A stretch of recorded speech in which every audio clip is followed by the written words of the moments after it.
A ver, alguien hable, quiero ver si los escucho, porfa. Hola, ¿me escuchas? ¡Viva Tuto! Tía, así. No los escucho.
Doctora, buenas noches. Hola, buenas noches. Vamos a esperar hasta las 5 y arrancamos. Ya, buenísimo. Si algunos más se pongan, 35 algunos ya somos.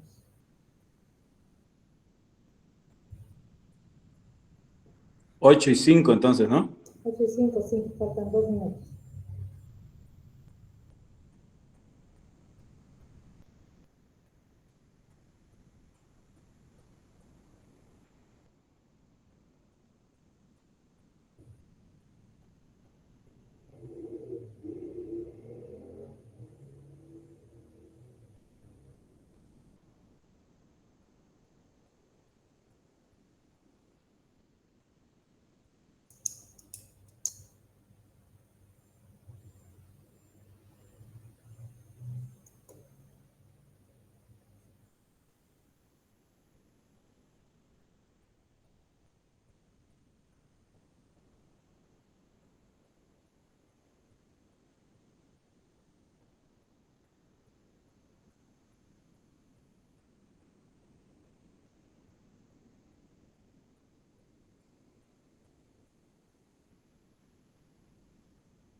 Ay, doctora, Son disculpe, las mi 5. compañera que quiere ingresar desde su celular, ¿será que puede aceptarla, por favor? A ver, me salí del celular, estaba acoplando la llamada, pero voy a meterme para aceptarla. Ya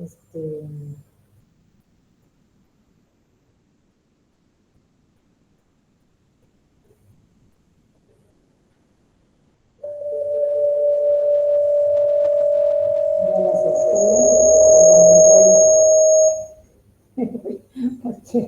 Porque está así. Hola,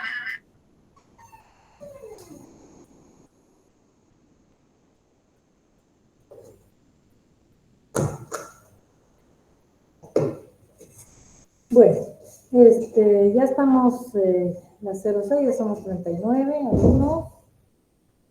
Vamos a empezar con el tema de refracción. en cada tema tiene que poner el nombre del alumno. Por ejemplo, tengo anotado a Gonzalo, no sé qué se Doctora, no se le escuchó muy bien la última parte. ¿Puede repetir? Gonzalo, ¿cuál es el apellido ahora? Palacios. Ya, porque en la lista no me han puesto los apellidos, entonces en la presentación tienen que poner el nombre abajito. Sí, ¿Ya? están los nombres. Bueno, yo voy a comenzar, doctora. Muy Ya, buena. dale, a ver. Se me Vamos escucha con bien, Gonzalo ¿verdad? entonces. Sí, se te escucha bien, yo escucho bien. Está bien. Muy buenas noches, doctora. Queridos compañeros conectados. El grupo que exponemos esta noche les vamos a comentar sobre refracción y los principios en oftalmología de esta misma y las enfermedades que sus vicios causan. Por favor, la siguiente diapositiva, Camilo.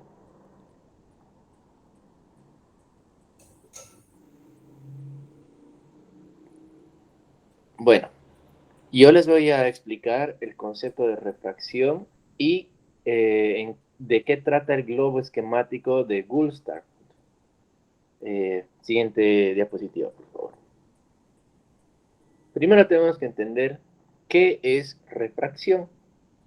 Alguna vez, muchos de los que están presentes en la clase han jugado con un vidrio, un espejo, la pantalla de su celular, o incluso a veces el bisel de los relojes, que a plena luz del día suele refractar o lo que nosotros conocemos coloquialmente como reflejar la luz, los haces de las ondas de la luz.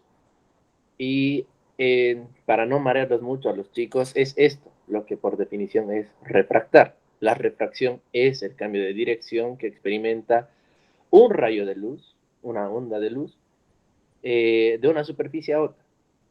Por definición sería esto, ¿no? Que si nos centramos a su definición física, os explico por la física, tendríamos que ir con la ley de Snell, pero prefiero no tocar ese tema porque los chicos se van a perder. Resumiendo lo que en el ojo es a través de... ¿Por qué? De atrás. Ya. Resumiéndolo a los chicos para que entiendan, en el ojo sucede lo mismo que sucede cuando juegas con el espejo o con un vidrio. Tenemos medios transparentes, anatómicamente identificados, la anterior clase los expusieron, particularmente la córnea, el humor acuoso y el cristalino, principalmente, que refractan las ondas de luz. Y como pueden ver en las imágenes de la diapositiva, en la imagen de abajo está cómo entran perpendicularmente los haces de luz, las ondas de luz a la córnea, que es el principal refractor anatómico del globo ocular, y cómo éste lo dispersa, lo refracta a través de todo el humor acuoso, concentrándose en el cristalino, y el cristalino, al concentrar los rayos de luz, las ondas de la luz, las concentra y las refleja, o como dice la diapositiva, refracta estas en un punto específico de la retina, principalmente en la mácula, pero se dispersa a través de toda la retina. Eso lo vamos a explicar más adelante. Por favor, siguiente diapositiva. Para entender qué es el globo esquemático de Gulstart, era el esquema que el doctor Gulstart el año 1909-1910 diseñó y lo presentó en 1911 para ganar el premio Nobel, que explicaba cómo la refracción de la luz a través de estos medios anatómicos transparentes permitían la visión. Y qué tan esencial es la refracción de las ondas de luz para la visión. Y qué pasa cuando estos no se refractan de manera tal. Las características de este esquema, primero, son anatómicos. La longitud axial o no es radio, el diámetro anteroposterior desde la córnea hasta la retina tiene 24 milímetros en promedio, 2.4 centímetros. Y los medios que refractan los haces de luz o las ondas de luz tienen que tener capacidad de potencial suficiente para refractar los rayos de luz que entran a través de la córnea y que alcancen a poder refractarse directamente sobre la retina. Los componentes y su poder dióptrico, esto lo voy a explicar más adelante, se tiene que entender que la córnea tiene un potencial de 43 no me sale bien esta palabra, dioptrías, eso, 43 dioptrías, es el principal elemento anatómico transparente refractivo en el globo ocular. El cristalino vendría a complementarlo, y a medida que lean esto en el libro van a entender que lo concentra, mientras que la córnea desconcentra los haces de luz, el humor acuoso los recibe y el cristalino los concentra y los refracta concentrados hacia la retina, con su potencial de 19 dioptrías. Bien. En total, el ojo tiene una capacidad de 60 dioptrías de refracción que alcanzan justamente y concuerdan justamente con las dimensiones anatómicas que el globo ocular humano tiene. Los índices de refracción que consideró Goldstern son como la parte de la fracción es de una fórmula física que salen estos. Pero, bueno, ahí está el dato, no es algo que precisamente se entienda muy bien si es que no lo tomamos en cuenta desde su principio físico. Por favor, siguiente diapositiva.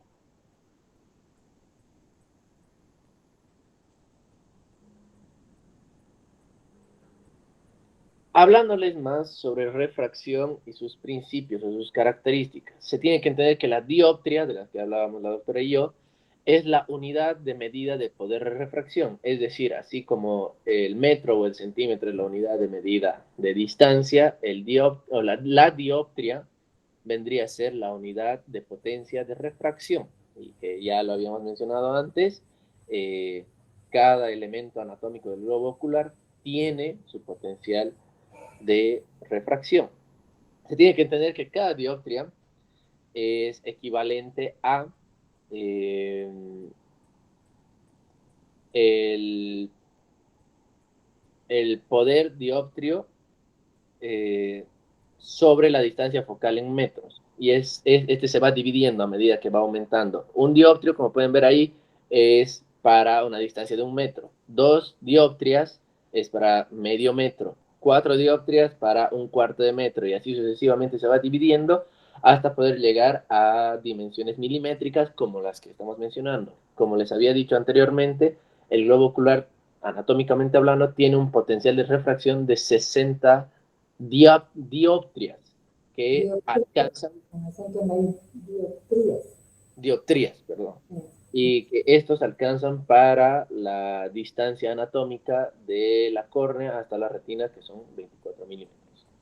Al no cumplirse por cualquier vicio anatómico, genético, patológico, por trauma, si estas dimensiones o la capacidad de refracción de los medios anatómicos no alcanzasen o no concordasen con la distancia de 24 milímetros con 60 dioptrias, no tendremos una visión adecuada y vendrán los vicios o patologías de la refracción, que ahora es lo que les toca explicar a mis compañeros. Hasta aquí llego yo, doctora. Muchas gracias. Bueno, en realidad estuvo bien la introducción al tema.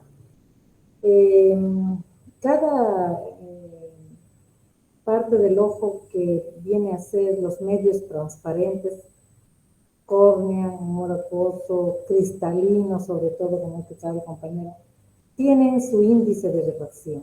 Este índice de refracción se refiere a la velocidad que tarda el estímulo luminoso al atravesar uno de estos medios de refracción.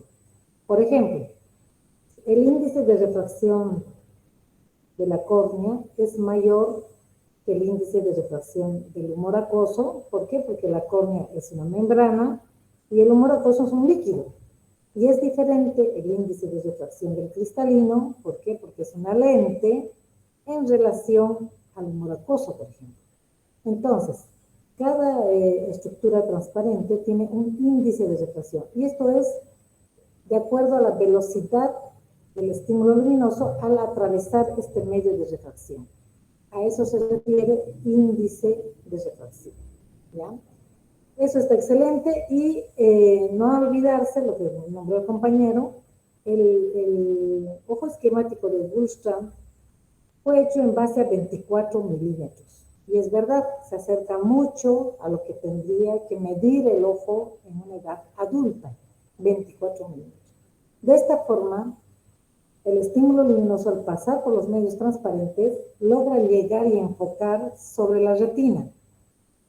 De otra forma, como vamos a ver, cuando esto no ocurre, ya vienen los errores de refracción o los vicios de refracción, que también se llaman, como la miopía, la hipermetropía, el astigmatismo, que es lo que nos van a presentar enseguida.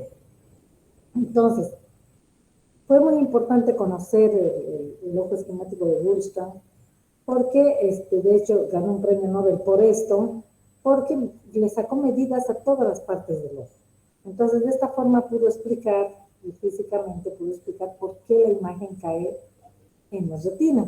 Y de hecho, este concepto básico también ha sido trasladado al refractómetro automático que tenemos, que es el aparato donde todo el mundo se pone cuando llega al oftalmólogo para sacar una medida aproximada, que va en base a todos esos principios, va en base al largo axil del ojo, va en base al índice de refracción de la córnea, del cristalino de ese paciente, y entonces saca una ecuación y nos da una medida, ¿no?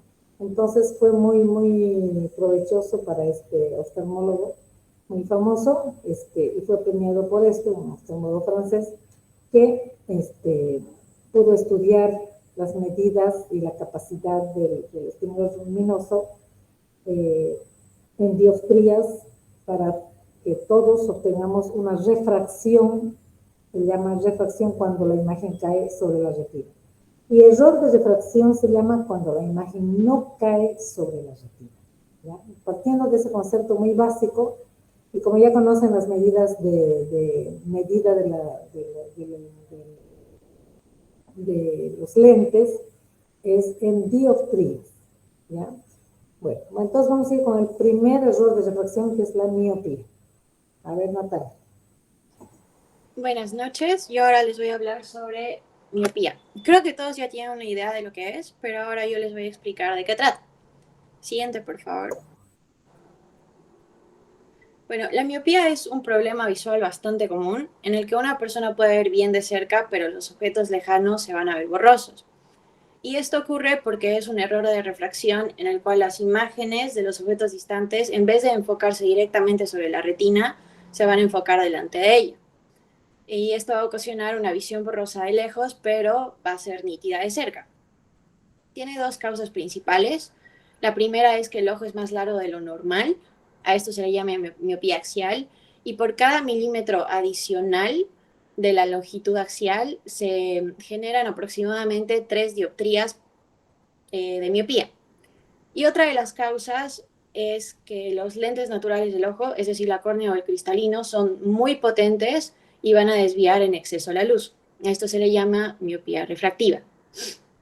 A ver, en condiciones normales, la córnea y el cristalino lo que van a hacer es enfocar los rayos de luz en un punto exacto de la retina. Y esto va a permitir que la imagen sea nítida.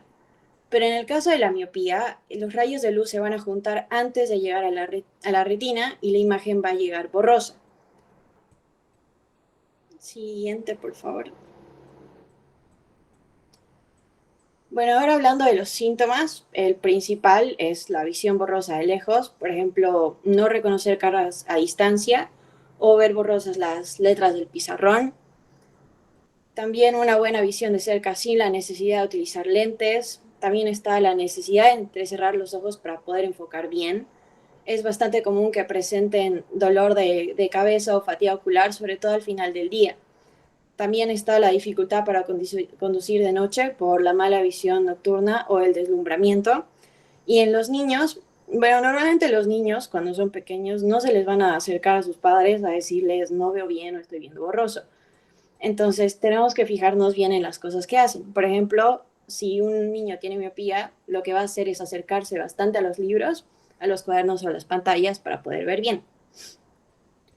Ahora, hablando sobre las complicaciones, los pacientes que tienen miopía alta tienden a tener más complicaciones porque el ojo está más alargado de lo normal y la retina y la mácula se van a estirar demasiado.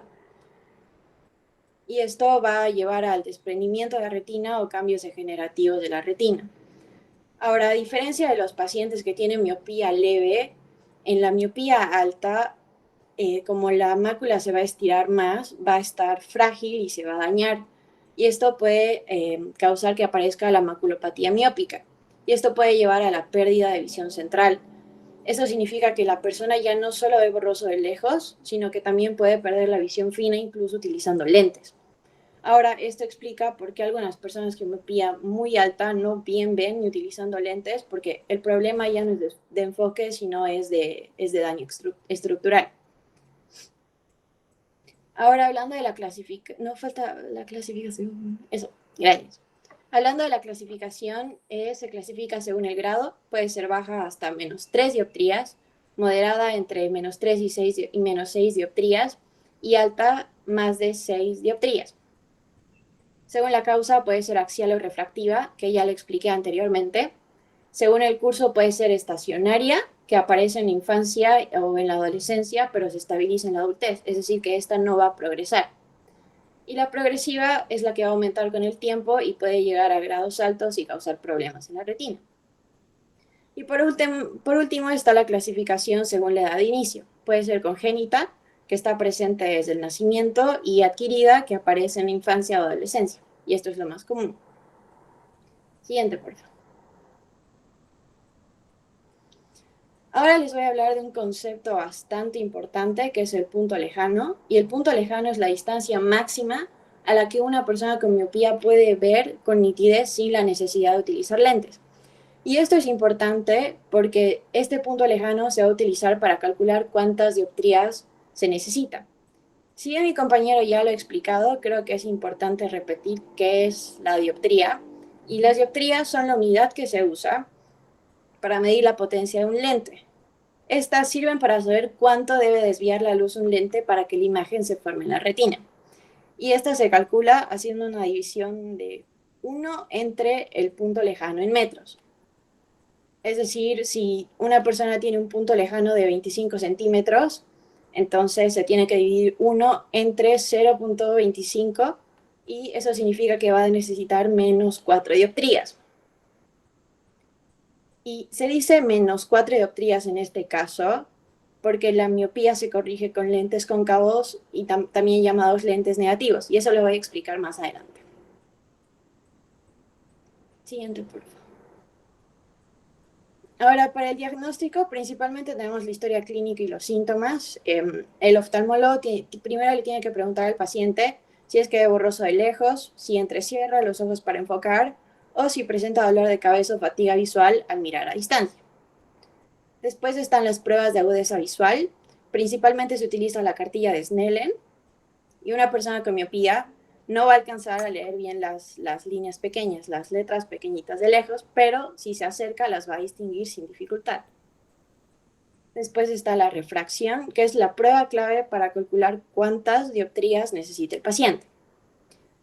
Y por último está el examen con lámpara de hendidura y fondo de ojo, que es muy importante para descartar otras enfermedades y es esencial para las personas que tienen miopías altas para revisar si es que hay lesiones en la retina. Ahora les voy a hablar sobre el tratamiento. Principalmente se utilizan los lentes cóncavos, que también se llaman lentes negativos porque tienen potencia negativa. Lo que hacen estos lentes es divergen los rayos de luz, es decir, los separan antes de que entren al ojo y así corrigen el enfoque al hacer que la luz llegue directamente a la retina. Después, si es que las personas quieren una solución definitiva, existen las cirugías refractivas, como LASIK o PRK, y estas van a remodelar la córnea para corregir el defecto. También he leído que últimamente se ha estado utilizando estos lentes especiales llamados Ortho-K, que lo que hacen es moldean la córnea mientras el paciente duerme. la aplanan, si no estoy mal. Ortoqueratología significa ortocar, y son lentes de contacto un poco duras que se las ponen a los pacientes miopes en la noche para aplanar la córnea y así evitar que el ojo crezca.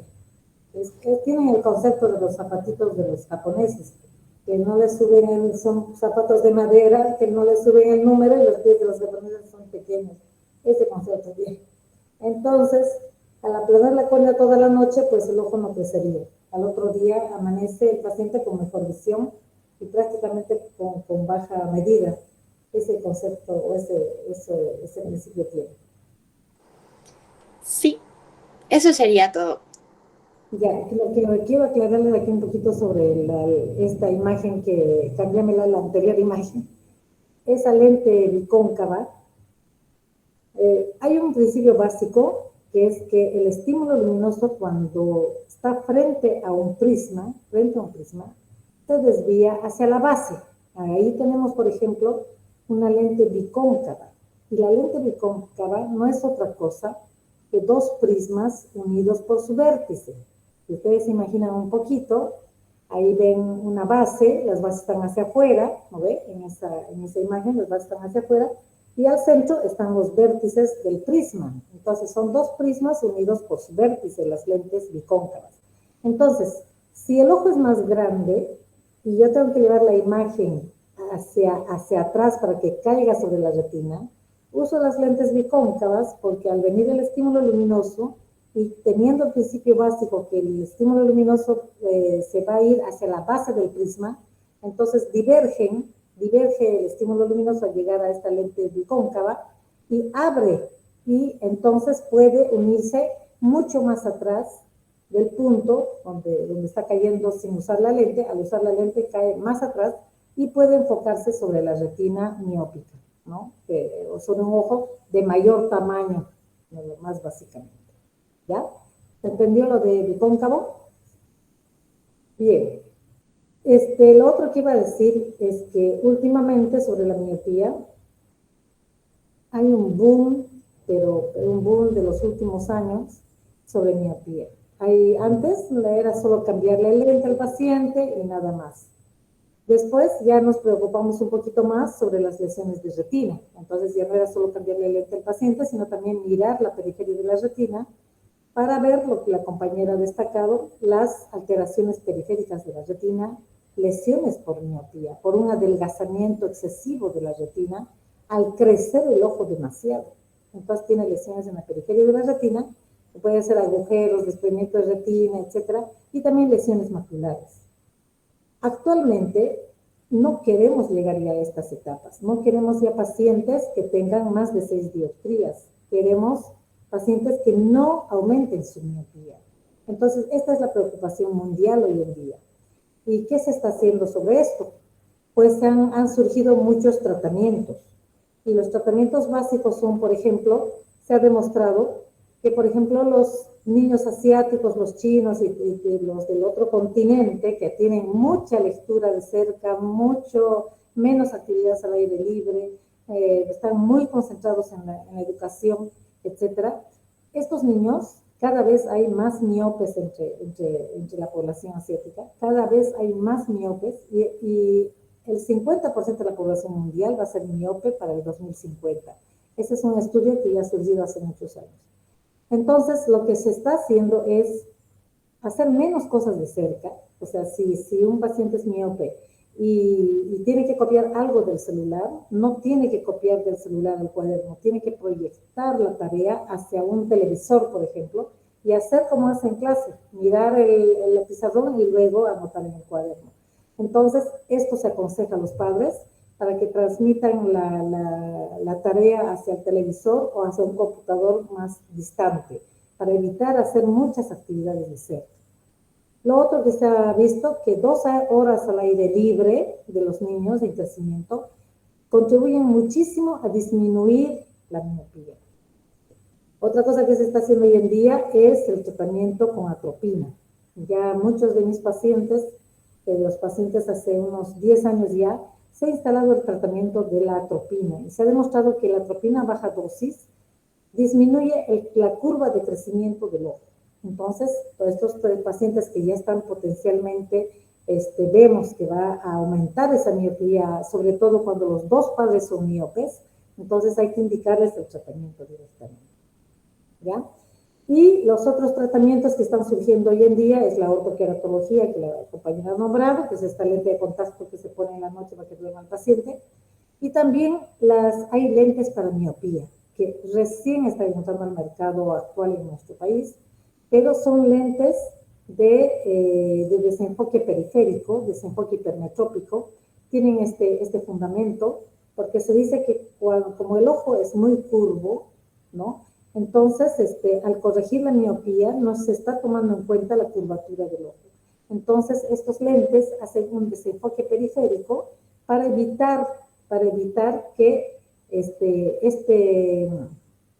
el ojo siga creciendo. Y se han demostrado y hay muchos trabajos al respecto. Entonces, se ha progresado muchísimo sobre la miopía en los últimos años, ¿no? Y las complicaciones son muy importantes, por eso es que la preocupación es esa. Vamos a pasar a hipermetropía. Bueno, buenas noches, doctora. Buenas noches a todos. Yo les voy a explicar lo que es la hipermetropía. Siguiente diapositiva, por favor. Bueno, ¿qué es? Al igual que la miopía, es también un defecto, un error de la refracción del ojo, pero que en este caso la imagen se va a enfocar detrás de la retina.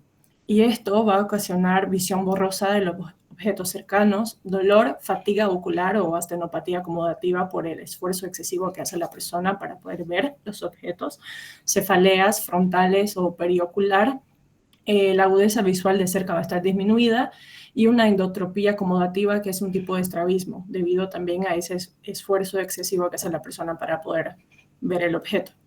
Siguiente, por favor. Para entender cómo funciona la hipermetropía, tenemos que hacernos de acuerdo de cómo funciona la visión cercana y las partes del ojo que van a estar involucradas. Y estas van a ser el cristalino, el músculo ciliar, las fibras sonulares y la pupila. Estas fibras sonulares van a básicamente conectar al músculo ciliar, al cristalino, y van a transmitir la fuerza del músculo al contraerse. Entonces, cuando dirigimos la mirada hacia los objetos cercanos, vamos a tener una contracción de este músculo, haciendo que el cristalino adopte una forma más redondeada. Vamos a tener una miosis para reducir la cantidad de luz y mejorar la nitidez de la imagen, y una convergencia ocular de los ejes visuales. Siguiente, por favor. Y en la hipermetropía, este sistema va a ser insuficiente, ya sea por una alteración en la longitud axial del globo o por un cambio en la curvatura de los medios restringentes, o sea, córnea o cristalino. Entonces, la luz va a ingresar. Si el poder refractivo es insuficiente, el foco va a ir detrás de la retina y la persona va a ver borroso. Y acá el cristalino puede o no puede compensar. Y si compensa, eso es lo que va a causar los síntomas a los pacientes, debido a ese esfuerzo excesivo del cristalino con la acomodación. Y si no se compensa, con el paso de los años va a afectar también lo que es la visión lejana. Y hay que tener en cuenta que, igual que en la miopía, los niños, debido al tamaño del globo ocular, tienen una hipermetropía fisiológica. Pero si esto se persiste en la adultez, y si es moderada a grave, sí va a presentar síntomas la persona. Siguiente. La clasificación, hay diferentes formas de clasificarla, pero tenemos según la anatomía o la estructura del globo, según la acomodación o la capacidad de compensación del cristalino y según la magnitud del error refractario. Desde el punto de vista anatómico, vamos a tener una hipermetropía axial debido a la longitud antero-posterior del globo que está disminuida, y esta es la más frecuente. La hipermetropía de curvatura, donde la córnea o el cristalino tienen una menor curvatura. La hipermetropía de índice, cuando existen cambios en el índice de refracción de los medios oculares, como en caso de la edad avanzada o en la diabetes. Y la hipermetropía afáquica, que es por pérdida del cristalino, ya sea por una cirugía o una luxación. Siguiente, por favor. Según la capacidad de acomodación, vamos a tener una hipermetropía total, que sería básicamente la suma de la hipermetropía latente más la manifiesta, medida con ciclopegía, que es un estudio que usa fármacos ciclopégicos para ocasionar la parálisis del músculo ciliar, que es el que hace la acomodación.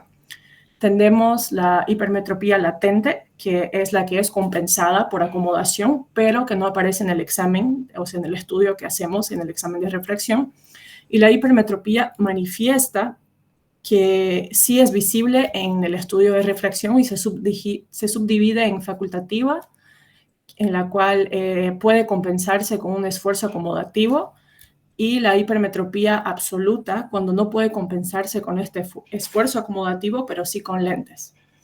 Y según la magnitud en dioptrías, como ya ha explicado mis dos compañeros, se clasifica en hipermetropía baja, que es de más 0,25 a más 2 dioptrías, la moderada, que es de más 2 a más 5 dioptrías, y la alta, que es mayor o igual a más 5 dioptrías. Siguiente, por favor. Bueno, acá lo mismo que he explicado, pero también hay otra clasificación que es según el origen, que puede ser en simple, que es por la longitud axial corta o disminución de la curvatura, compuesta, que está asociada a astigmatismo hipermetrópico, o una mixta, que tiene un plano hipermetrópico y miópico. Siguiente, por favor. Las complicaciones, vamos a tener estrabismo, ambliopía y neuropatía óptica isquémica anterior, glaucoma de ángulo cerrado y oclusión venosa retiniana. Estas tres complicaciones son debido al cambio de la anatomía del ojo, ya que las personas que tienen hipermetropía suelen tener un globo ocular más pequeño, y eso va a ocasionar una congestión vascular, dificultando el flujo venoso y aumentando la presión intraocular y ocasionando estas tres últimas complicaciones, que son muy importantes tener en cuenta. El diagnóstico se va a realizar mediante la exploración oftálmica de la agudeza visual, de la refracción con la ciclopegía, como dije anteriormente, biometría, keratometría, biomicroscopía y oftalmoscopía. Y el tratamiento se hace con una corrección óptica con lentes esféricas convexas positivas, a diferencia de la miopía, o también lentes de contacto, tratamiento quirúrgico, y se hace una prevención o control de las complicaciones en caso de que el paciente presente complicaciones. Gracias. Muy bien, lo que vamos a destacar del tema de hipermetropía es, primero, que no hay que olvidarse del aparato de acomodación, que la compañera lo ha puesto claramente, ¿no? Músculo ciliar, zona de zinc, cristalino y pupila. No hay que olvidarse. ¿Por qué? Porque esto en la hipermetropía interviene, pero siempre con un esfuerzo de todo este aparato de acomodación para compensar la hipermetropía. Se dice que en la miopía no interviene el aparato de acomodación, no interviene, el miope no acomoda, ¿me entienden? En cambio, el hipermétrope usa el aparato de acomodación para poder poner la imagen sobre la retina, gracias a que el cristalino adopta una forma más esférica y por su poder aumentado en dioptrías, logra poner la imagen en la retina. Entonces, eso no hay que olvidarse. Lo otro es que cuando el hipermétrope de primer examen lo hacemos leer, puede leer hasta la última fila. Sin embargo, tiene un montón de signos. Se cansa, se duerme, borronea las letras de lejos, de cerca, etc. Esa es la hipermetropía latente, ¿ya? O sea, es cuando el aparato de acomodación compensa toda la refracción, ¿no? ¿Y cómo vamos a saber si es una latente o es una manifiesta? La manifiesta es cuando vos le haces leer al paciente el cartel Snellen y no llega a ver la última fila, llega a la mitad o por ahí o menos o más. Entonces ahí te das cuenta que es una manifiesta, ¿no? Y la latente, para descubrirla, siempre toda refracción en un niño, de ser miope, de cualquier forma, peor el hipermétrope, tiene que ser bajo cicloplegia, quiere decir dilatación de la pupila con unas gotas que producen cicloplegia, que quiere decir parálisis del aparato de acomodación o de parálisis del cristalino, y dilatación. Entonces, al producir esta parálisis de la acomodación, salta la medida del paciente de la hipermetropía y sabemos cuánto es capaz o cuánto está compensando, cuánto está acomodando el paciente para poner la imagen sobre la retina. Y sobre eso recién podremos estudiar su hipermetropía e indicar la medida que le corresponde. Si no dilatamos al paciente, el paciente sigue enfocando, sigue acomodando y no vamos a saber nunca la medida del paciente, ¿ya? Las complicaciones más frecuentes son el estrabismo. ¿Por qué? Porque al leer nosotros hacemos convergencia. Y si el paciente además está haciendo un enfoque, una acomodación, está usando mucho su aparato de acomodación, va a tener un exceso de convergencia y por lo tanto va a aparecer un estrabismo, ¿ya? Entonces, en todos los estrabismos que aparecen así de un día para otro entre los 3 y 4 años, hay que dilatar al paciente para ver si no se debe a una hipermetropía importante, ¿ya? Y el otro término que le ha nombrado ahí es la ambliopía. Ambliopía quiere decir falta de desarrollo visual. Si el paciente no está, por X o por una hipermetropía más alta, no está pudiendo usar su aparato de acomodación y no enfoca la imagen sobre la retina, este paciente no ve bien ni de lejos ni de cerca. Por lo tanto, ¿cuándo desarrolla la visión? Nunca. Entonces, la visión siempre es pobre, es disminuida, no puede leer, no ve de lejos, etc. Esto se llama ambliopía. Es la falta de desarrollo visual que les da con más frecuencia a los pacientes hipermétricos, ¿no? ¿Cómo vamos a corregirla? Pues mira, dándole la corrección apropiada, ¿ya? Otra cosa, en el tratamiento se corrige con lentes biconvexas, ¿ya? Y es al revés de lo que les he explicado de las cóncavas. La lente biconvexa no es otra cosa que dos prismas unidos por su base, en este caso. Dos prismas unidos por su base. ¿Okay? Las vértices están hacia afuera y las bases están hacia el centro.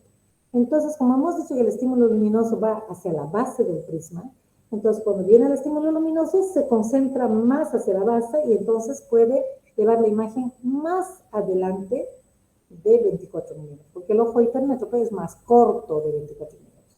Entonces, de esta forma, y así se entiende por qué usamos lentes biconvexos en los hipermétropes. ¿Listo? Bien, vamos con el astigmatismo. Buenas noches, doctora. Compañeros, yo les voy a hablar un poco sobre lo que es el astigmatismo. Para dar una introducción pequeña a este tema, es que es un defecto visual súper común, afecta a personas de todas las edades y principalmente se debe a una irregularidad en la curvatura del ojo.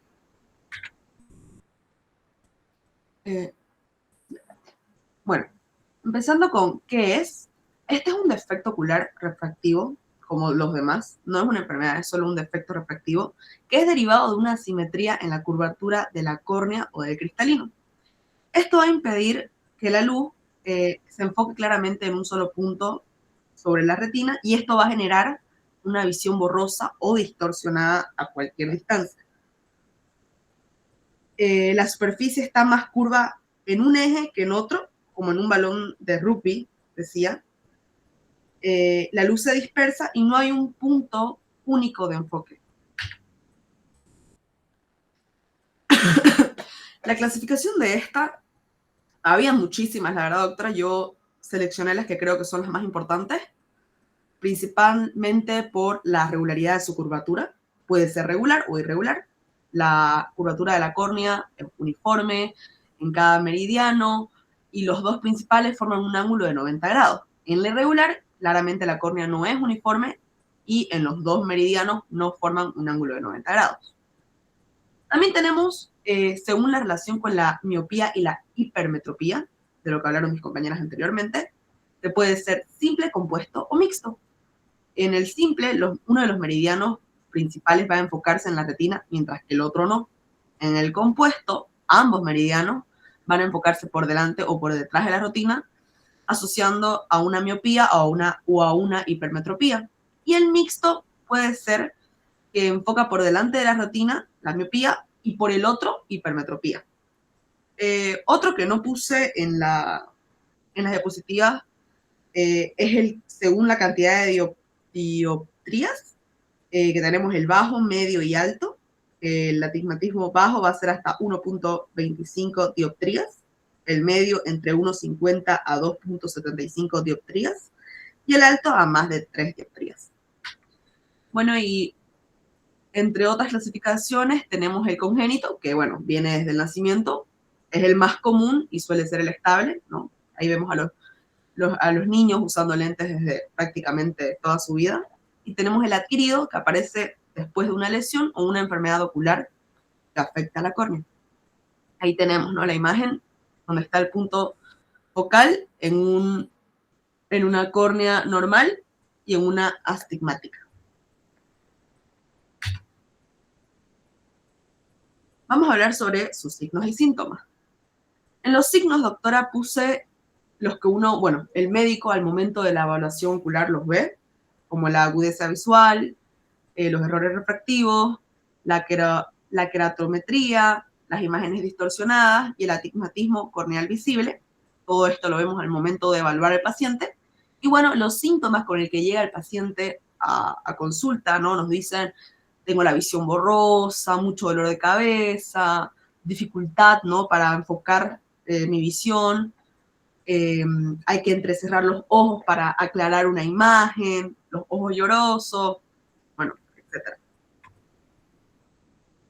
Para el diagnóstico, como le dije, básicamente se basa en un examen ocular, y el tratamiento principal es el uso de anteojos, a diferencia del de la miopía o la hipermetropía. Tenemos que estos tienen una curvatura diferente en cada eje, ¿no? No son esféricas como las de la miopía y la hipermetropía, sino son cilíndricas, lo que va a enfocar la luz correctamente en la retina.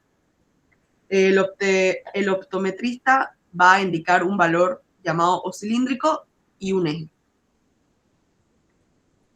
Gracias, doctora. Bueno, la compañera nos ha explicado astigmatismo. Es un tema un poquito complicado de explicar.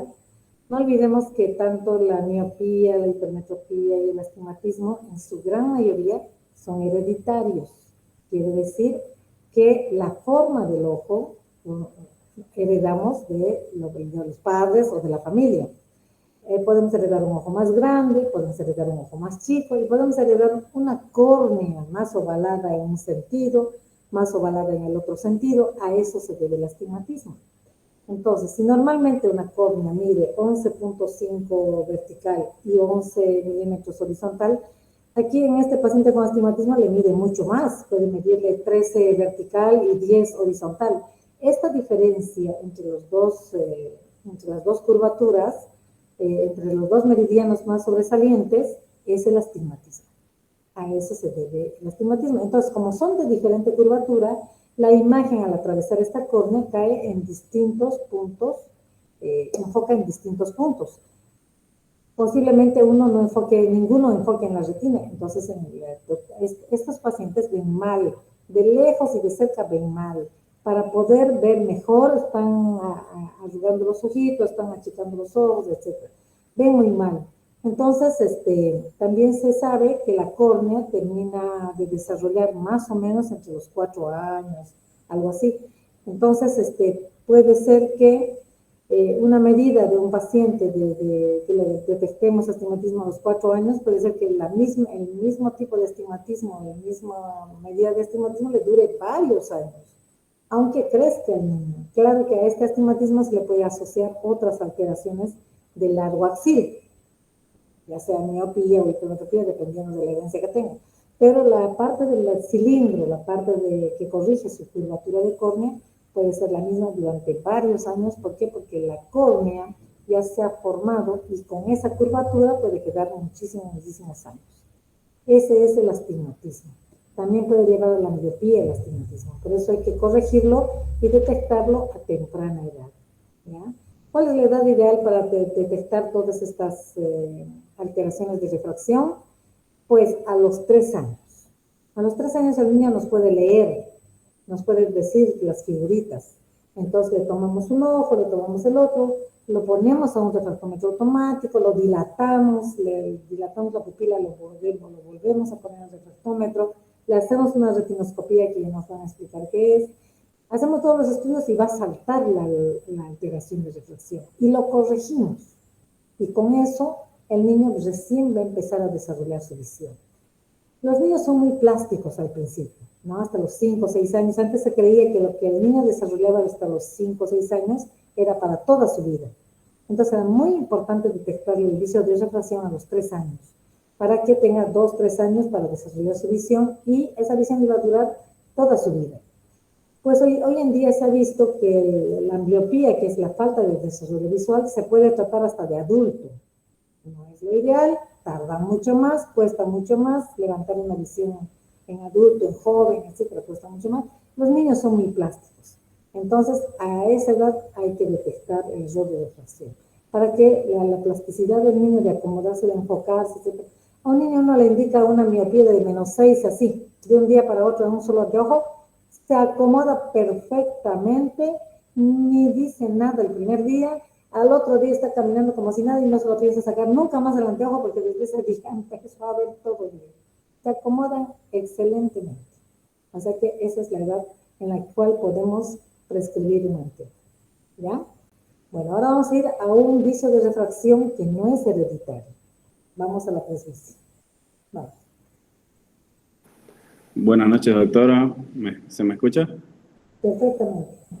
Ya, qué bueno. Mi nombre es Andrés Cabello Correa. A continuación voy a dar la presentación de lo que es la presbicia, continuando con lo que son los errores o defectos de refracción que tienen, ¿no?, los globos oculares. Como usted había mencionado anteriormente en una breve introducción, este error de refracción va a ser por detrás de la retina. Siguiente, por favor. Bueno, antes de entrar al concepto de lo que es la presbicia, quisiera mencionar y hacer énfasis en lo que significa la palabra presbicia. Presbis significa, la etimología de presbis es anciano, o viejo o adulto mayor, y ops viene de ojo o visión. Por ende, la palabra hace referencia a lo que es la visión de un anciano o de una persona mayor.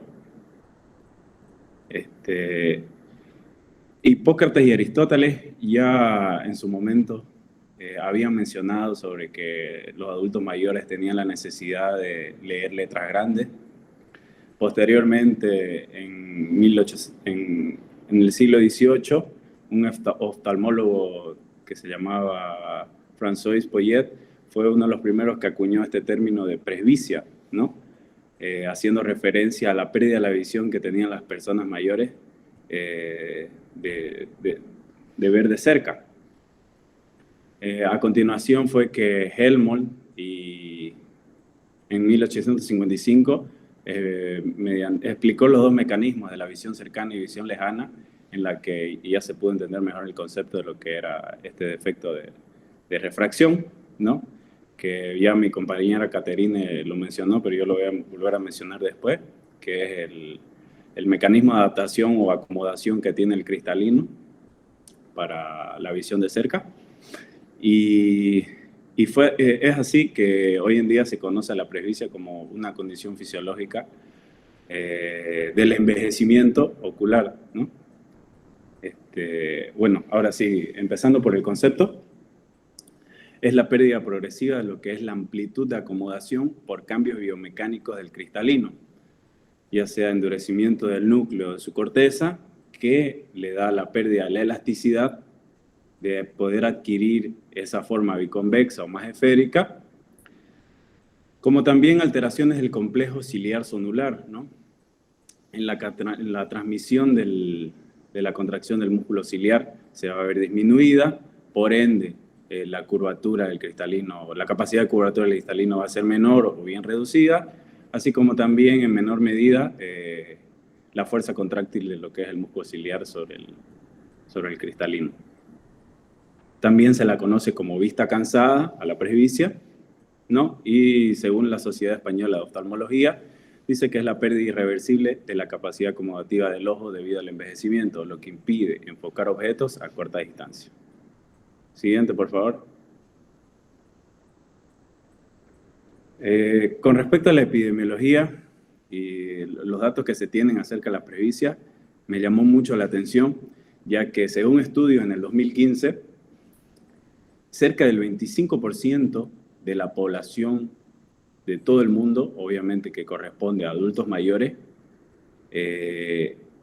iban a tener o estaban proyectadas a tener este defecto de refracción, ¿no?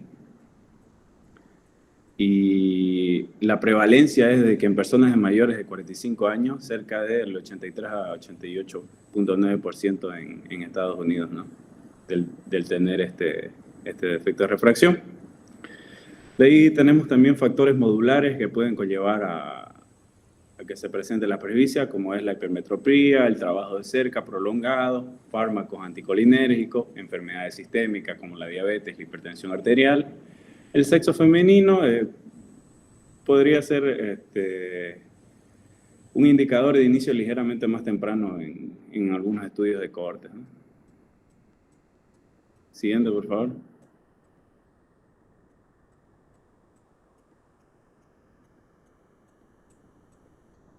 Bueno, este es un gráfico de cómo va disminuyendo la amplitud de acomodación conforme vamos envejeciendo, conforme a la edad. Creo que Gonzalo ya había mencionado en un inicio un poco de esto. Según las fuentes en las que yo pude adquirir la información, el mayor potencial dióptrico que tenemos, ¿no?, en toda la vida es a los 10 años, o sea, para ver de cerca, ¿no?, que es algo de cerca de 14 dióptricos, ¿no? Y a medida que van pasando los años, abajo en el gráfico ven la edad, va disminuyendo, eso va cayendo hasta un aproximado de edad de los 60, 66 años, es que ya el poder dióptrico de enfocar objetos de cerca es casi nulo, ¿no? Esa es la media, obviamente en estudios en poblaciones grandes como Estados Unidos, digamos, ¿no? Los datos de nuestro país no sé si los busqué, pero no vi que estén al alcance. No están al alcance, pero eso les puedo mencionar con respecto a cómo va disminuyendo la amplitud de acomodación conforme vamos envejeciendo, ¿no? Y de acuerdo a eso se hizo una clasificación de la presbicia. Obviamente no es universal, pueden haber variaciones, y tenemos lo que son 4. Una presbicia incipiente, una manifiesta, avanzada y una absoluta. La presbicia incipiente es un inicio con síntomas leves, ¿no?, con 0,75 a 1,25 de poder dióptrico necesario, digamos, ¿no?, ya con el defecto iniciado. De ahí tenemos la presbicia manifiesta, que están claramente ya los síntomas. Ya ahí hay la necesidad de corrección de 1,50 a 2,25 dióptricos. Y de ahí una presbicia avanzada con una dificultad marcada con la necesidad de una corrección dióptrica de 2,50 a 3,0.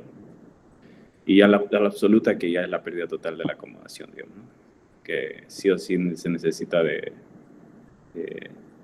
corrección, ¿no? Siguiente, por favor.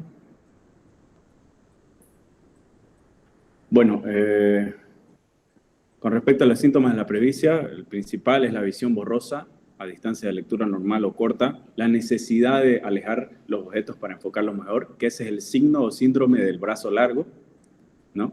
El paciente llega a la consulta y se le acerca, digamos, ¿no?, un libro o una imagen con letras y una corta distancia de 20 a 40 centímetros y él lo aleja, digamos, ¿no?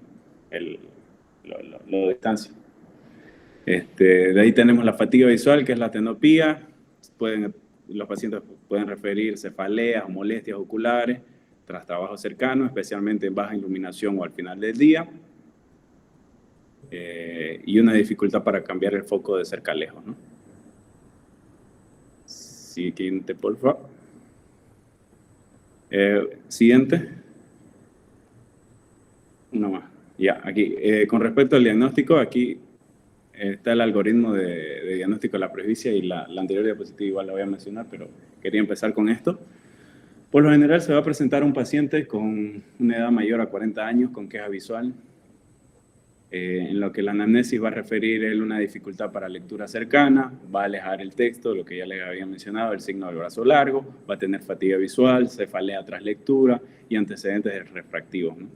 Al examen oftalmológico básico, la agudeza visual y lejana con y sin corrección, la agudeza visual cercana Se puede evaluar con la tabla de Jaeger o Parinau. También hay pruebas específicas, que es el punto próximo de acomodación, medir la regla de RAF, o la prueba de positivas con lentes +1, +3 de dióptricos para restaurar visión próxima. Y se confirma una vez que haya disminución progresiva de la amplitud de la acomodación, que ese es el concepto de la presbicia, y hay mejoría con adición positiva apropiada para la edad. Una antes, ahora sí Camila, por favor. Este es otro, un antes. Ahí. Este es otro, no, diagnóstico, ahí.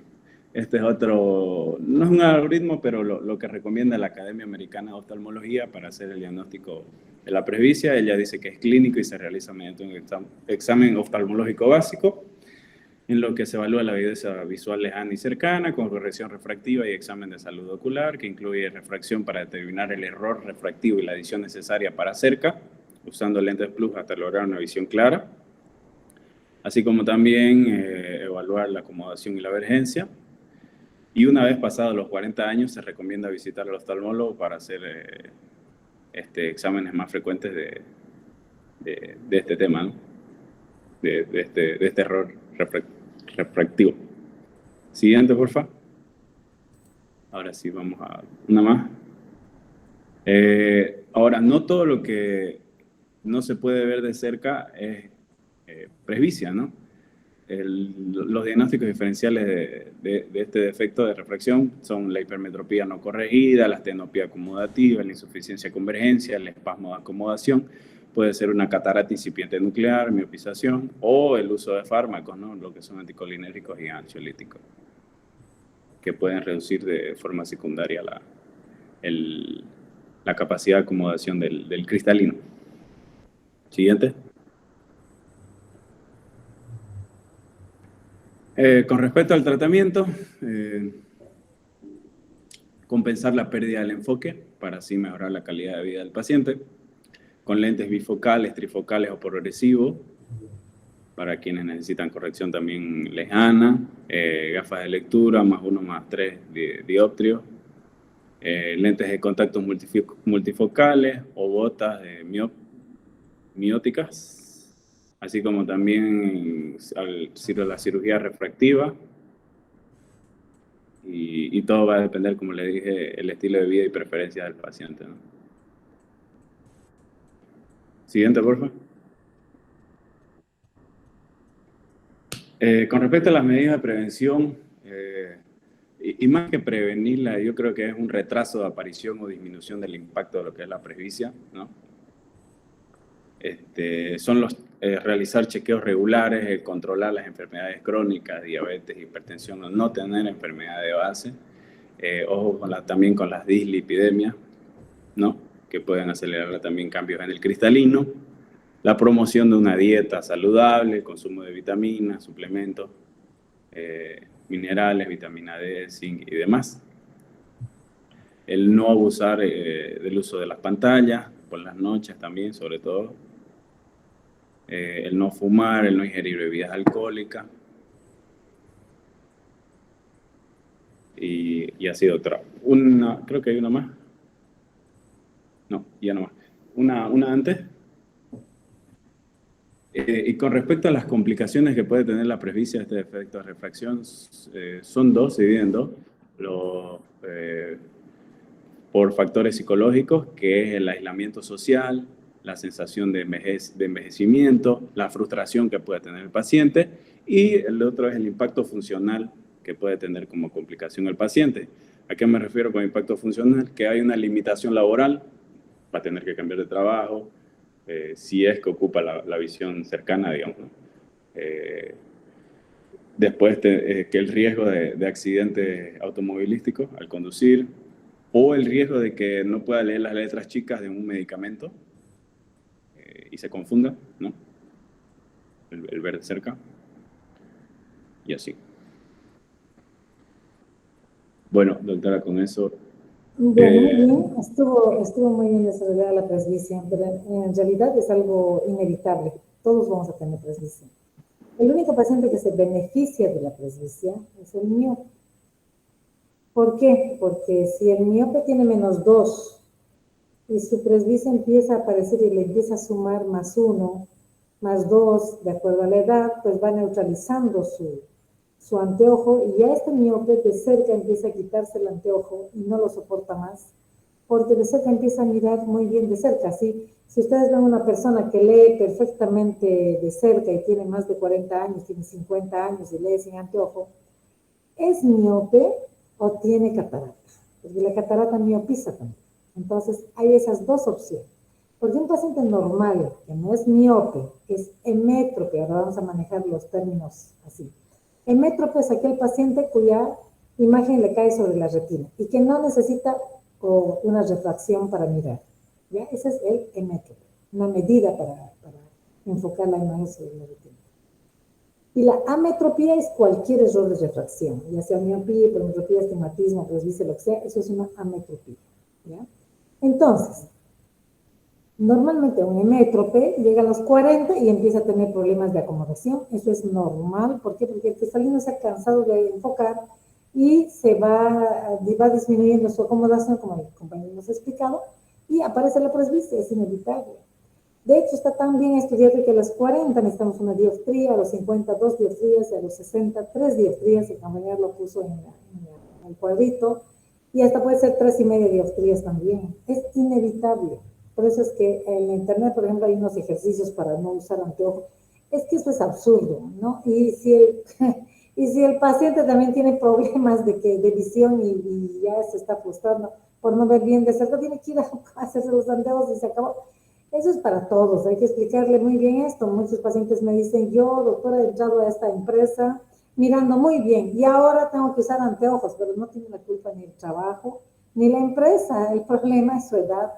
El problema es su edad y es así para todos. Y esto hay que hacerle entender y comprender muy bien al paciente. ¿Ya? De hecho, ustedes han debido ver en las farmacias o en el mercado que venden lentes para presbicia. Y estos lentes para presbicia por lo general tienen la misma medida en ambos ojos. Tienen +1, +1,50, +2, +2,50, etc. Y de acuerdo a la edad, como les he dicho, se puede, por ejemplo, un paciente de 50 años le correspondería un +2. De comprar los anteojos de +2 para mirar de cerca. Y con seguridad que si es emétrope va a ver muy bien con el +2. Esto no sirve cuando el paciente tiene ya un error de refracción desde niño y va usando todo este tipo de anteojos que vienen en la calle, no sirve. ¿Por qué? Porque tiene que sumar su astigmatismo, su miopía, restar, etcétera, todo lo que... Y además sus ojos son diferentes y todo lo demás. ¿Vale? Pero esa es la presbicia, es inevitable y es verdad, ya a los 60 y más no hay acomodación. Y el cristalino queda desenfocado, desacomodado, tal como es, necesita 3 dioptrías por lo menos, y esto va a ser hasta que empiece el cristalino a tener otro tipo de cambios como la catarata, que es una opacidad en el cristalino, que también viene por la edad. Pero si el paciente no llega a tener catarata, este +3 para cerca le puede durar 20 años. Entonces sigue usando, porque ya el cristalino perdió su acomodación, pero la suple con los anteojos y sigue usando su +3. ¿Entendió? Bueno, pero hay que ser perspicaz con los pacientes, a preguntarles sobre todo la edad y comprender lo que nos está diciendo. Y es verdad, hay pacientes que dicen, yo estoy leyendo, pero cuando miro al frente, veo todo borroso, yo ya al frente ya no veo. ¿Y eso por qué es? Porque para leer ese paciente que tiene 40 y pico años, ha tenido que ha acomodado bastante, ha terminado de leer y al levantar la vista y mirar de lejos, su cristalino ya no se relaja rápidamente como cuando era niño, que se relajaba y se contraía, que se relajaba y acomodaba, ya no. Entonces se queda buen rato hasta relajar, hasta que mire bien de lejos. Entonces tienen ese desenfoque también. Y hay algún paciente que se les suma el espasmo de acomodación, es verdad. Tanto acomodar que se acuestan un día leyendo su libro y el otro día al levantarse no ven nada. No ven de cerca, no ven de lejos nada, les da un espasmo de acomodación. Eso también se puede presentar. Entonces, antes de tener todos estos tipos de problemas, es bueno ir y hacer su primer control y si tiene que usar los anteojos, pues tiene que usar los anteojos. Hay que explicarle muy bien al paciente para que asuma su cambio en el cristalino. Muy bien. Ana Aguirre. Buenas noches, doctora. Buenas noches, compañero. Doctora, por si acaso, estoy mal de la garganta y estoy de la cuenta de mi compañero porque se apagó mi computadora. Ya. Yo les voy a hablar sobre lo que es la acomodación y el cartel de Snellen. Siguiente diapo, por favor. Bueno, para empezar, ¿qué es la acomodación? La acomodación es un mecanismo mediante el que el ojo ajusta su poder de refracción para poder enfocar nítidamente y así nosotros podamos ver a distintas distancias de manera clara, es decir, tanto lejos como de cerca. En este mecanismo van a estar involucradas lo que son las estructuras del músculo ciliar, el cristalino, la córnea y los ligamentos. Siguiente diapo, por favor. Todo empieza mediante una estimulación nerviosa. Vamos a empezar a hablar sobre lo que es la visión cercana. Empieza cuando queremos mirar quizás un libro, el celular, y va a viajar un estímulo hacia el nervio óptico y este llega hasta lo que es la corteza visual y da la orden de enfocar. Esta orden va a llegar a lo que son los músculos ciliares a través del nervio oculomotor. Siguiente diapo, por favor. Y bueno, ¿qué va a pasar? Va a pasar que el músculo ciliar se va a contraer, las fibras se van a relajar y el cristalino va a adaptar una forma más redonda o más convexa, aumentando su poder refractario. Más adelante voy a explicar un poco sobre lo que es, a qué me refiero con aumentar o disminuir su poder refractario. Bueno, continuando, también se habla sobre una triada de acomodación, donde viene a ser lo que es la acomodación que ya mencioné, la convergencia, que es cuando nuestros ojos giran hacia adentro para poder fijar mejor el objeto que estamos viendo, y ocurre también miosis, que es cuando nuestras pupilas se contraen y mejora la nitidez de la vista y por lo tanto también entra menos luz. Siguiente, por favor. Ahora en visión lejana va a ocurrir lo contrario. El músculo ciliar se va a relajar, las fibras ondulares se van a mantener tensas, el cristalino se va a aplanar esta vez y aquí disminuye su poder refractario. Siguiente diapositiva, por favor. Ahora, entonces para recordar todo esto que acabamos de hablar, el efector principal de todo esto es el músculo ciliar, el que se adapta o cambia su forma o curvatura es el cristalino, y como dato, como acabamos de hablar sobre la presbicia, de acuerdo con la edad, el cristalino va perdiendo su elasticidad. Y bueno, con estas dos imágenes que tenemos en la parte inferior, quería explicar que, como podemos ver, en un ojo ingresan los rayos de luz de manera paralela, que en este caso sería en una visión lejana. Entonces, como yo les dije, disminuye o no necesita tanta fuerza de refracción o hacer ejercicio de refracción para poder unir estos dos rayos de luz y que entren hacia un mismo punto que viene a ser hacia la retina. En cambio, cuando vemos de cerca, se dice que entra en forma de abanico, de forma desproporcionada, entonces el ojo necesita hacer mayor esfuerzo para poder juntar o cerrar este abanico de luz y dirigirlo como uno solo hacia lo que es la retina. Siguiente diapositiva, por favor. Bueno, anterior. Eso. Ahora vamos a hablar sobre lo que es la tabla de Snellen. Esta tabla es una prueba, una herramienta oftalmológica que se utiliza para la agudeza visual. Es una de las más utilizadas. Esta fue inventada en 1862 por un holandés que viene a ser Herman Snellen. Esta evalúa lo que es la agudeza visual, como mencioné, de manera monocular o binocular. Y esta establece una distancia entre lo que es la tabla y el paciente que viene a pueden ser 6 metros o 20 pies, que equivale a la misma distancia. Y existen actualmente múltiples formatos como ser impresos, proyectados o digitales. Y la tabla maneja lo que son 9 letras que se conocen como optotipos, que vienen a ser la C, D, E, F, L, O, P, T y Z. Siguiente, por favor. Ahora, ¿cómo vamos a evaluar al paciente? Primero, como mencioné, vamos a colocar al paciente a 6 metros de distancia de la tabla y se le va a pedir al paciente que se tape un ojo, ya sea con la palma de su mano o con un oclusor. Y se va a evaluar un ojo a la vez y luego ambos juntos. Dependiendo el oftalmólogo, si el paciente tiene una corrección visual con la que ya viene, es decir, con unos lentes, puede decidir evaluar primero con los lentes y luego sin. Procedemos después a pedir al paciente que empiece a leer desde las letras más grandes hasta las de menor tamaño o hasta donde nosotros veamos que el paciente está llegando a reconocer las letras de manera correcta. Y se repite este procedimiento con el otro ojo. Siguiente, por favor. No, una más atrás. Eso. Ahora, ¿cómo interpretamos la tabla? La tabla, vamos a tener, como vemos, a un lado tenemos 20, 200, 100, es decir, tenemos una fracción. El número 20 son los 20 pies, o en otras tablas, si está manejando el de metros, va a decir 6. Ese va a ser el numerador, que es la distancia fija en la que se está colocando el paciente, mientras que el denominador va a ser el que va a cambiar, y esto determina la distancia de que una persona con una visión normal leería a esa misma línea. Para entender un poco mejor esto, vamos a utilizar ejemplos. Por ejemplo, si el paciente ve 20 de 20 hasta esa línea, es que el paciente está viendo a 20 pies de distancia lo que una persona con una buena agudeza visual ve a 20 pies de distancia. Pero ¿qué pasa si este va aumentando? Por ejemplo, un 20 de 50, si solamente lee hasta esa franja, es decir, que el paciente está leyendo a 20 pies de distancia, lo que una persona con una mejor agudeza visual ve desde 50, es decir, desde más lejos. Entonces, entre más alto sea el denominador, es decir, que el paciente tiene una peor agudeza visual. Y eso sería, doctora. Muy bien, gracias por repetir lo de la acomodación. Es muy importante y eso lo tienen que aprender muy bien, ese mecanismo de acomodación. Y lo demás lo vamos a llevar en práctica, pero sí ya hemos entrado a conocer lo que es la tabla de Snellen y la agudeza visual.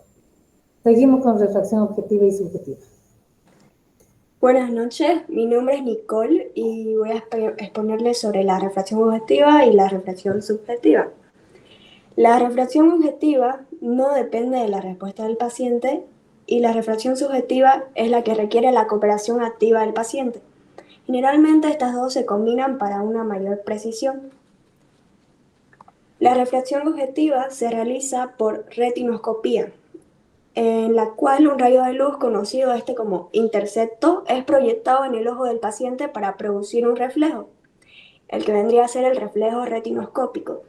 La alineación en paralelo del intercepto, o sea, el rayo de luz, y el reflejo retinoscópico indica la presencia de solamente un error esférico o de un error cilíndrico adicional, en el cual el intercepto coincide con uno de los meridianos principales.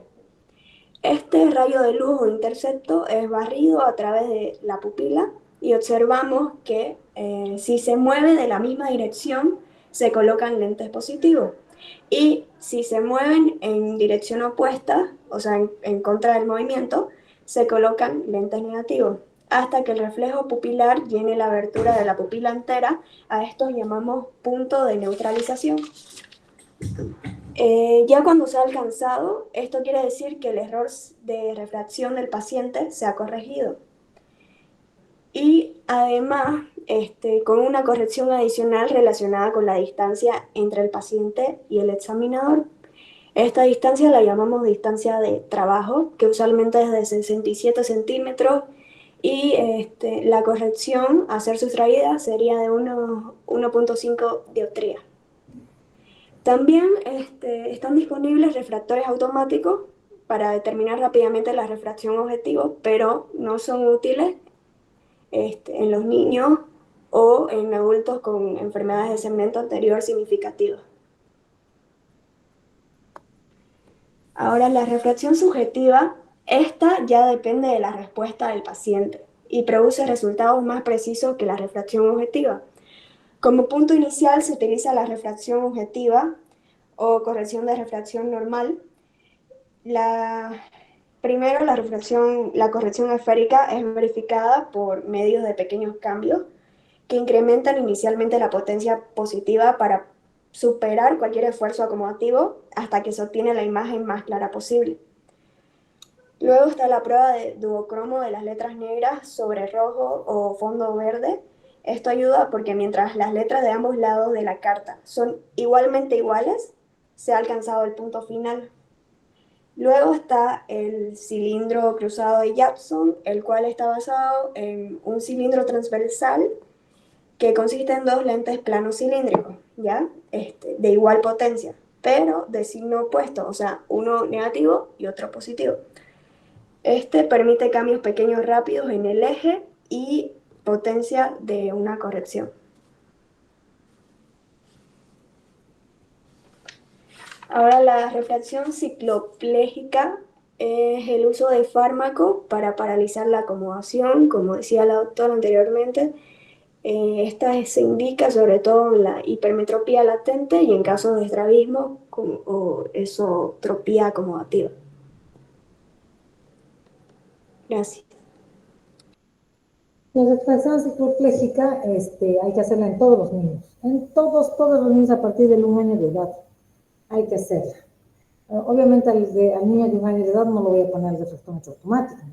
Aunque si yo tengo bien dormido al niño en quirófano, meto el refractómetro automático al quirófano y le puedo hacer agarrándole la cabeza, es verdad, lo hemos hecho. Pero, y también hay un refractómetro automático manual, ¿no? Que se puede llevar al quirófano.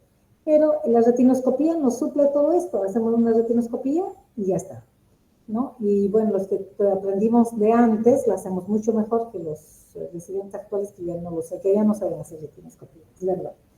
Pero todos los niños tienen que ser preparados con cicloplegia. O sea, todos los niños hay que dilatarles. No cometan el error de llevar a su hijo, a su hermanito, etcétera, a la óptica de la esquina y que le haga el anteojo como con la prueba directa, porque los niños responden cualquier cosa y además no sabe si está enfocando o no está enfocando con el cristalino, si está acomodando o no, y va a salir cualquier cosa de ese anteojo. Por eso no tienen que cometer ese error y hay que dilatar la pupila y recién el oftalmólogo, confirmando con una retinoscopía la medida, puede darle la medida directamente al niño sin tener que probarle. Esa es la refracción objetiva, es la que ve el oftalmólogo, ¿ya? Muy bien, muchas gracias. Seguimos con Lucas. Sí, doctora, buenas noches. Yo la verdad de la corrección de estos errores que hablaron mis compañeros en la refracción. Siguiente diapositiva, por favor. Bueno, empezando con la corrección de la miopía. Como ya explicaron mis compañeros, en la miopía, normalmente, más comúnmente, el ojo es más largo de lo normal, lo que va a provocar que la imagen se forme delante de la retina en lugar de provocarse sobre ella. Esto va a provocar una visión de cerca clara, pero una visión de lejos borrosa. ¿Cómo nosotros vamos a corregir esto?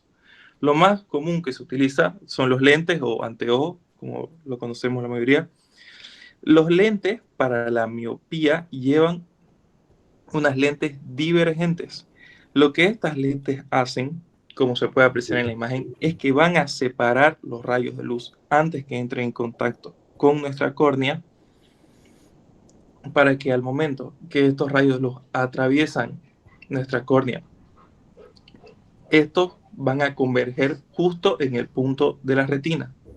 O sea, estos lentes van a separar un poco los rayos de luz para que justo se atrase un poco su punto de convergencia y caigan justo en el punto de la retina. Su fórmula de graduación depende de cuál sea la distancia, que nuestro ojo sea alargado, y esto se puede medir en miopía leve, en un paciente que tiene de -1 a -3 dioptrías, miopía moderada de -3 a -6 dioptrías y una miopía alta de hasta de -6 dioptrías. Siguiente, por favor. Siguiente diapositiva. ¿La puedes pasar, por favor, Camila?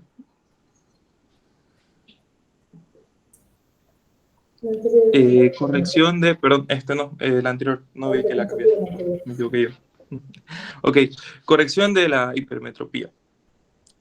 En la hipermetropía lo que va a suceder es lo opuesto. Como ya explicaron mis compañeros, el ojo es más corto de lo normal. Esto provoca que la imagen se forme detrás de la retina en lugar de sobre ella. Esto va a provocar dificultad para ver de cerca. Entonces, lo que vamos a utilizar en estos casos son anteojos que lleven unas lentes convergentes, o sea, que son opuestas a las lentes divergentes. Estas lentes son más gruesas en el centro y son más delgadas en los bordes. Estas lentes hacen converger los rayos de luz antes de entrar al ojo. O sea que lo que vamos a ver, gracias a estos lentes, va a hacer que los rayos de luz se acerquen unos a otros, provocando que su punto de convergencia caiga justo a la altura de la retina. Su fórmula de graduación, en este caso, va a ser en dioptrías positivas. Por ejemplo, en una hipermetropía leve va a ser de 0.25 a 2.0. Hipermetropía moderada vamos a tener de 2.25 a 5.0 y una hipermetropía alta cuando es mayor a 5 dioptrías. En resumen, los anteojos corrigen la hipermetropía al usar lentes convergentes que adelantan la imagen para que no quede atrás de la retina, permitiendo una visión clara, sobre todo de cerca. Ahora, en el caso del astigmatismo, estas lentes, como el astigmatismo es una patología más compleja que la hipermetropía y la miopía, también van a ser un poco más complejas. En este caso, la córnea no tiene lo que es una curvatura perfectamente esférica, como sería, por ejemplo, una pelota de fútbol. Se parece más a lo que fuera una pelota de rugby o una pelota de fútbol americano. Como podemos ver en la imagen, un ojo hemétrope tiene una córnea perfectamente esférica y, como pueden ver en la imagen de abajo, una persona con astigmatismo, esta no es perfectamente esférica. Esto va a alterar donde los rayos de luz se ubican dentro del ojo, provocando una imagen borrosa, tanto de cerca como de lejos. ¿Cómo vamos a corregir esto mediante los anteojos? Se utilizan lentes cilíndricas o tóricas, como son también conocidas. A diferencia de los lentes esféricos, que corrigen solo miopía o hipermetropía, los lentes cilíndricos tienen una potencia distinta según el meridiano del ojo. ¿Esto qué significa? Que corrigen solo en la dirección necesaria, compensando la curvatura irregular que tiene en este caso la córnea. De esta forma, los rayos de luz vuelven a unirse en un único punto sobre la retina, recuperando así la nitidez de la visión. Siguiente diapositiva, por favor. En este caso, como ya les había explicado, también es un poco más complejo lo que es el tema de la graduación. Esta va a tener tres valores principales. El valor de la esfera, que nos va a indicar si tiene miopía o hipermetropía. Este va a corregir el error esférico del ojo, es decir, si la imagen cae delante o por detrás de la retina. El segundo valor principal sería el valor cilíndrico, que este representa la cantidad de astigmatismo que tiene el paciente. Dependiendo, cuanto más ovalada sea nuestra córnea, mayor va a ser el valor de El tercer valor que utilizamos en los lentes para astigmatismo sería el eje. El eje nos representa en grado la orientación que la persona tiene este astigmatismo o esta alteración, es decir, en qué dirección está la diferencia de curvatura. Por ejemplo, si tenemos un axis de 90 grados, quiere decir que tenemos un astigmatismo en sentido vertical, y un axis de 180 grados, un astigmatismo horizontal. Por ejemplo, yo traje un ejemplo acá para que podamos ver cómo serían los lentes, por ejemplo, de una persona con astigmatismo. En este caso, la persona tiene astigmatismo y miopía. Como podemos ver, tiene un valor de esfera negativo, lo que nos indicaría una miopía de -2. Tiene un valor de cilindro de -1.5. Ese se refiere a la cantidad de astigmatismo que tiene. Y estamos hablando de su ojo derecho, y en su ojo derecho tiene un astigmatismo vertical. Siguiente, por favor. Ya, ahora hablando más específicamente de los lentes de contacto, que son otra manera de corregir estos errores de nuestra córnea. Los más comunes, los más utilizados, son los lentes blandos, que se elaboran con un plástico llamado hidrogel de silicona. Estos lentes permiten que circule 5 veces más oxígeno que los lentes de hidrogel que se usaban antiguamente. Esto es muy importante para la salud de nuestra córnea.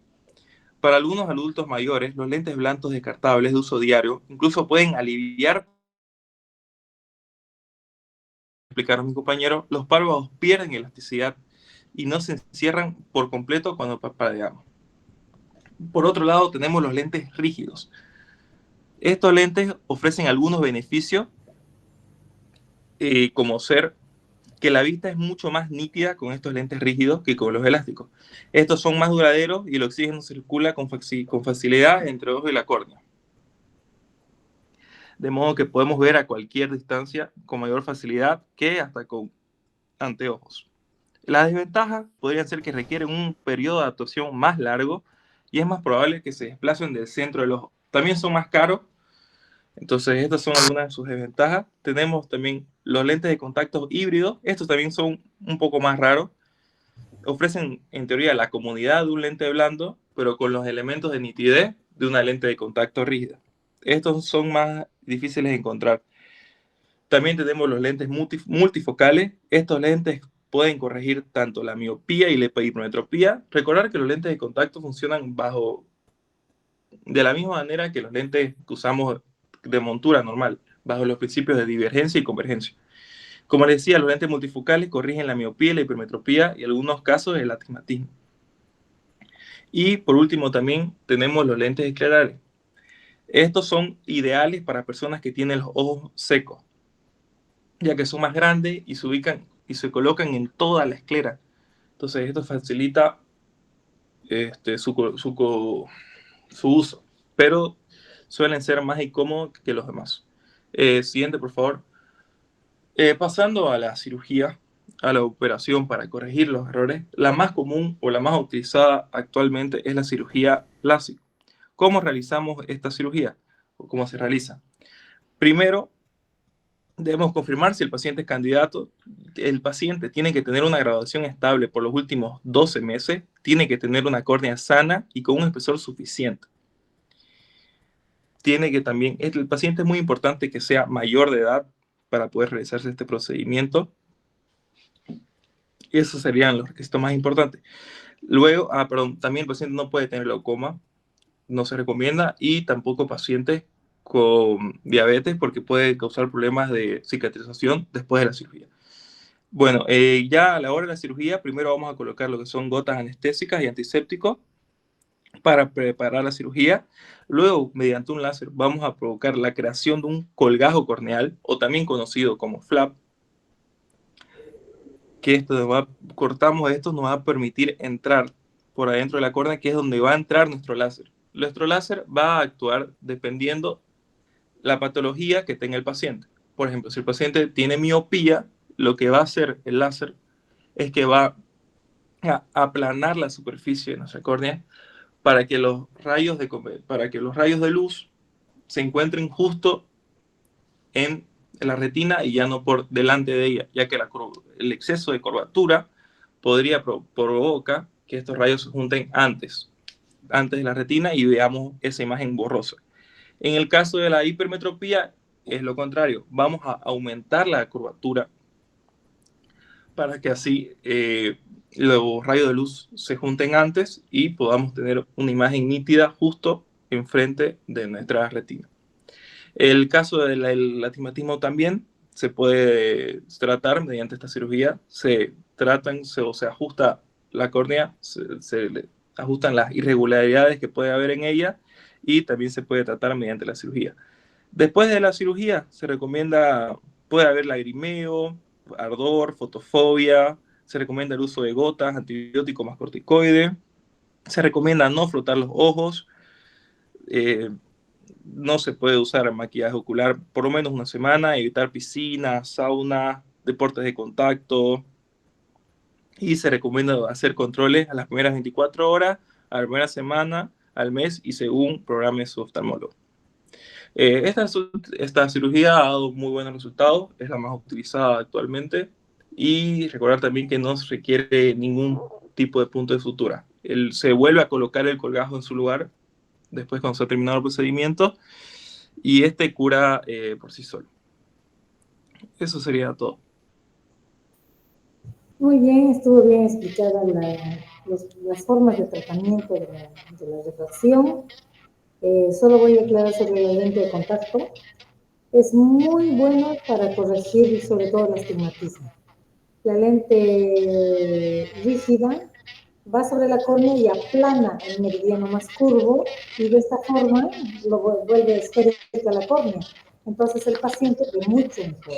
Cuando hay astigmatismos altos, se recomienda usar lentes de contacto para corregir, porque se imaginarán que es muy difícil lograr compensar un eje muy curvo de una córnea con una medida en el anteojo, ¿no? Es muy difícil de compensar. Si se le pone un poquito chueco al anteojo, ya no ve nada del paciente. Entonces, la lente de contacto es mucho mejor para estos pacientes, ¿no? Obviamente, por estética, muchos quieren lente de contacto, ¿no? Pero también la lente de contacto es peligrosa en los niños, es peligrosa cuando el paciente no sabe cuidar la lente de contacto, cuando se la pone con ojos rojos, con secreciones, etcétera, puede producir unas lesiones muy importantes en la córnea y lesiones permanentes. O sea que hay que tener mucho cuidado con la lente de contacto. Pero en buenas manos es muy buena señal, muy buena opción. La cirugía refractiva es el boom, no es para todos los pacientes, pero es el boom. Y hay pacientes que se pueden corregir de miopía, pues muchísimos años, nunca más tienen problemas de refracción hasta que llegan los 40 años que viene la presbicia, que ahí sí nadie se salva ni se escapa. Por eso es que hay que hacer las cirugías a temprana edad, 24, 25, 26, 27 años, es una buena edad para hacer cirugía refractiva. Bueno, muchas gracias a todos, ha quedado muy bien el grupo, todas las presentaciones han sido muy buenas, las diapositivas también bien coordinadas, con el mismo esquema, felicidades al grupo. Todos hemos aprendido mucho de refracción y en la próxima clase vamos a hacer párpado. ¿Alguien tiene alguna pregunta?